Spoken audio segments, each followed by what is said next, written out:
शिकवा ड्रामे की आने वाले एक साथ में अब सानिया है जो अपनी सौतेली माँ के हाथों डसी गई, लेकिन अब उसके बाप को पता चल ही चुका था कि अब सईफा ही है जो इस सब के पीछे है। लेकिन अब वो ये कहानी जानते ही इस दुनिया से रुखसत हो गया और इसलिए अब सईफा जो अब तक बच निकली अब ज्यादा देर तक उसकी चल नहीं पाएगी, क्योंकि आखिरकार बुराई का अंजाम बुरा ही होता है। क्योंकि अब सईफा जो कर रही है तो उसको बुरा अंजाम देखने को ही मिलेगा।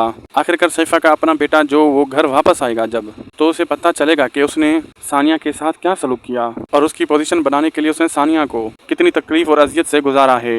तो ये बर्दाश्त नहीं कर पाएगा, तो वो भी अपनी माँ के खिलाफ उठ खड़ा होगा। जिस बेटे की खातिर वो ये सब कुछ कर रही है, आखिरकार वो बेटा भी इससे मुंह मोड़ लेगा। तब उसे एहसास होगा कि आज तक उसने जो कुछ भी किया है उसकी सजा उसे यूं मिली। लेकिन सईफा का अंजाम तो और ही ज्यादा बहुत इबरतनाक देखने को मिलेगा, क्योंकि जो कुछ भी सानिया के साथ हुआ है उन सब के पीछे यही सईफा थी।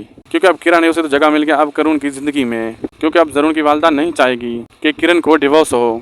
इसलिए अब किरण भी सानिया के ही घर में आ जाएगी और सानिया के साथ खुलकर चैलेंज करती हुई नजर आएगी। लेकिन सानिया है जिसने जरून की मोहब्बत पर अब भी भरोसा है, इसलिए वो इसकी मोहब्बत का भरम दिखाती हुई नजर आएगी। लेकिन ये भरम तो धरे के धरे ही रह जाएंगे इसी किरण की वजह से। अब सानिया की लाइफ में एक बार फिर से तबाहियां आएंगी, क्योंकि अब यही किरण होगी जो फंसी और सानिया इन दोनों के माजी के बारे में खोलकर सबको बताएगी। और जब सबके सामने हकीकत आएगी तब कोई भी सानिया पर यकीन करने को तैयार नहीं होगा। तो ऐसे में सानिया को इस घर से जाना ही पड़ेगा। आप लोगों को ड्रामा कैसा लगा और किसकी ये एक्टिंग अच्छी लग रही है कमेंट सेक्शन में लाजमी बताएं। वीडियो चलेगी तो लाइक शेयर सब्सक्राइब करना न भूलें। मिलते हैं आपसे हम अगली वीडियो में।